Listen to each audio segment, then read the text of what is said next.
এই মামা, এদিকে আসো তো। জীবনে এই প্রথম কোনো মেয়েকে দেখার পর আমার মনে হলো এই মানুষটাকে আমি আমার জীবনে চাই। বাইরে অনেক গরম, আসতে নিশ্চয়ই আপনাদের অনেক কষ্ট হয়েছে। না না ভাই সাহেব, টুও না।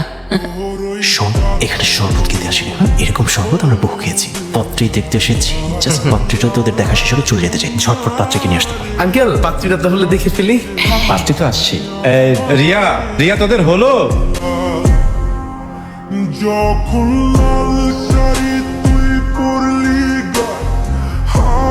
এই সাগর, আমার যা জিজ্ঞেস করার আমি কিন্তু জিজ্ঞেস করে ফেলছি। তোর কিছু জিজ্ঞেস করার আছে? আমার কিছু জিজ্ঞেস করেনি। ওকে এখন ভিতরে নিয়ে যান।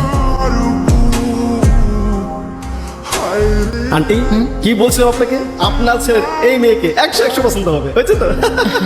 হ্যাঁ, ধরছে। সবকিছু তো ঠিক হবেই, কিন্তু যে মেয়েটার সাথে আপনি বিয়ের কথা ভাবছেন তার সাথে বিয়েটা হবে না।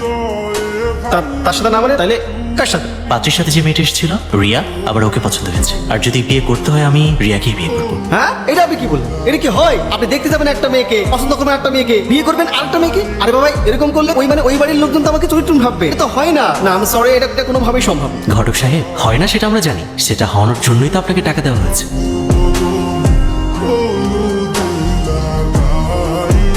আরে দুলা ভাই, আপনি হঠাৎ আমার ক্যাম্পাসে কি মনে করে? আপনার সাথে আমার কিছু কথা আছে।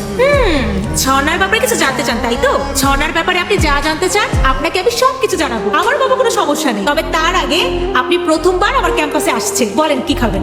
ও, এই নাগা সিঙ্গারটা কিন্তু খুব দারুণ, আমার ফেভারিট, কিন্তু ও ছাড়টা একটু বেশি। আপনি খাবেন? না থ্যাংক ইউ।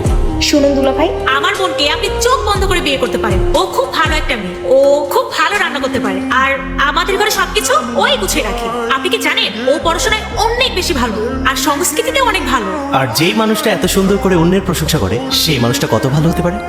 অ্যাকচুয়ালি রিয়া, আমার আপনাকে ভালো লাগে। দুলা ভাই, শালিকে দুলা ভাইয়ের ভালো লাগতেই পারে, এটা তো খারাপ কিছু না, তাই না? Actually Riya, I wanted to mean, আমি তোমাকে পছন্দ করেছি, আর যদি বিয়েটা করতে হয় আমি তোমাকেই বিয়ে করব, আর সেই কথা বলার জন্যই আমি এখানে এসেছি। দুলা ভাই, আপনি কি আমার সাথে মস্করা করছেন? দেখেন, এই ক্যাম্পাসে না এই ধরনের মস্করা করা যাবে না। আমার ক্লাসের সময় হয়ে যাচ্ছে, আমি গেলাম। রিয়া, আমার আচ্ছা, আপনার প্রবলেমটা কি? আপনি প্রতিদিন এভাবে আমাকে ফলো করছেন কেন? রিয়া, আমি তোমাকে পছন্দ করি, আমি তোমাকে বিয়ে করতে চাই। এটা কোনোভাবেই সম্ভব না। আপনি আমাকে পছন্দ করতেই পারেন, তাতে তো কিছুই হয়ে যায় না। আমারও তো আপনাকে ভালো লাগতে হবে। আমি কোনোদিনই আপনাকে পছন্দ করতে পারবো না। আপনি দয়া করে আজকের পর থেকে আমাকে আর ফলো করবেন না। এটা আমার জন্য খুবই বিরক্তিকর, অসহ্য লাগছে। আমার ক্যাম্পাসের সবাই আমাকে দেখছে, হাসি ঠাট্টা করছে, এসব আমার একদমই ভালো লাগছে না। আপনি যদি ঝর্ণাকে বিয়ে করতে চান তাহলে করেন, কোনো সমস্যা নেই। আর যদি না করেন তাহলে আপনি আপনার রাস্তা মাপুন। এভাবে আমার ক্যাম্পাসে এসে আমাকে বিরক্ত করবেন না। আমি বিরক্ত হচ্ছি আপনার সব কর্মকাণ্ডে। রিয়া, আমার বাবা মা মারা গেছে, তারপর থেকে আমি আমার মামা মামির কাছে বড় হয়েছি। তারাই আমাকে মাথা গোঁজা ঠাই দিয়েছে, আমার মুখে অন্ন তুলে দিয়েছে। আমি তাদের সাথে কোনোভাবেই বেমানি করতে পারবো না। আর ছন্না, আমার বোন, ও ভীষণ ভালো একটি মেয়ে। আমার জন্য ওর বিয়েটা ভেঙে যাক, এটা আমি চাই না। আমার জন্য যদি ওর জীবনটা নষ্ট হয়ে যায়, আমি সারা জীবন এই অপরাধ বোধ নিয়ে বেঁচে থাকতে পারবো না, কোনোভাবেই পারবো না। যেটা হওয়ার নয় সেটা কোনোদিনই হবে না। তাছাড়া আপনি আমাকে দেখার আগে ঝর্ণাকে দেখেছেন। আপনার যদি বিয়ে করতেই হয় তাহলে ঝর্ণাকেই বিয়ে করতে হবে।